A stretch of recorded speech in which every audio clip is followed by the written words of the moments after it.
habaye umugore n'umugabo, ariko ubwo umugabo akitwa Magorwa, umugore akitwa Gashirabwoba. Aba bombi bakugarizwa n'ikibazo cy'uko babuze urubyaro. Umugore amaze kurambirwa icyo kibazo, nk'uko izina ryo muntu, igira inama igoramye yo kujya gushakira urubyaro mu bapfumu. Ntagezeyo, umupfumu ati ibyo ushaka urabibona, ariko ugatanga ibitambo. Umugore nawe ati ibyo gusa, icya mbere ni uko mbona urubyaro, rero icyo nishakira gusa ni umwana gusa, naho iby'ibitambo byo nta kibazo mbifiteho rwose. Umupfumu nawe ahera ubwo mutegeka kujya ateka inkono ebyiri, inkono y'ibyo barya nk'ibisanzwe, umupfumu indi nkono amubwira aho agomba kujya ayijyana. Umugore atangira urwo rugendo, yateka inkono ebyiri koko, agafata inkono imwe mu byo yatetse kandi itandukanye n'indi, akayijyana aho umupfumu yamubwiye agomba kuyijyana. Ntibukeye kabiri, umugore atwita inda, abyara umwana w'umukobwa mwiza cyane utagira uko asa. Umukobwa aho anyuze bakamurangarira.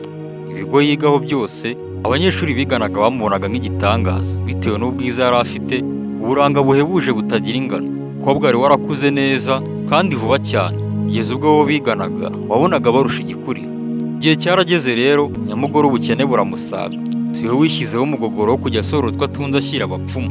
Asigara iheruheru ku buryo nta kintu na kimwe yari asigaranye cyo kugira icyo ashyira umupfumu.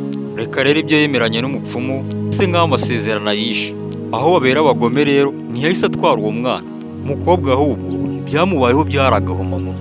Umukobwa wari ugeze mu gihe cy'ubwangavu, utangiye gutekereza ejo he hazaza, cyane ko yari afite igikuriro, yumva rwose amaze kuba inkumi. Si we wari warakuze vuba agasiga abo biganaga.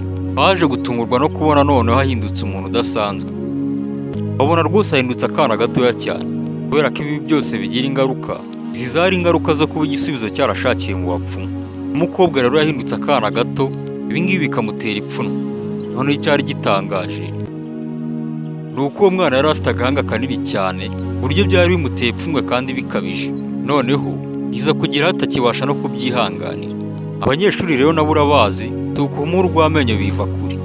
Uko bibutse ko bari kumwe n'umwana ufite agahanga kanini cyane, kandi noneho uwo mukobwa akazamura ikiganiro bagatangira kumuserereza. Ibi biza kurambirana kuri uyu mwana w'umukobwa. Byagera mu masaha y'ifunguro, abanyeshuri bati ntimugire ikibazo, uyu munsi umutsima turawufite. Ngo bavugaga ku gahanga k'uwo mwana w'umukobwa, umva ko byari bisigaye bimurambiye cyane kandi bimuteye isoni ku rwego rwo hejuru.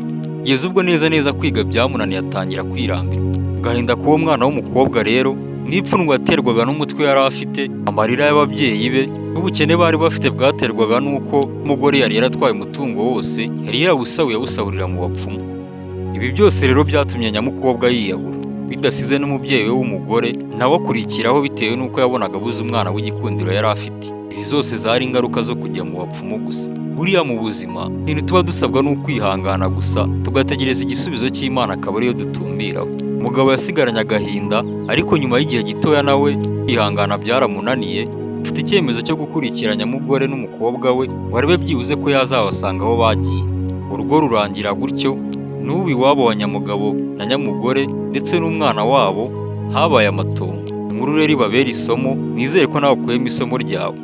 Rero ubaye uri wa muntu ureba video ukikomereza udakoze subscribe, byazakugora kongera kubona inkuru ziryoshye nk'izi. Kora subscribe rero ujye ubona inkuru nshyashya igisohoka, kandi ubikorere gutanga support cyane ko uraba ugize uruhare rukomeye cyane mu muco nyarwanda. Ngaho kora subscribe, duhurire mu nkuru y'ubutaha.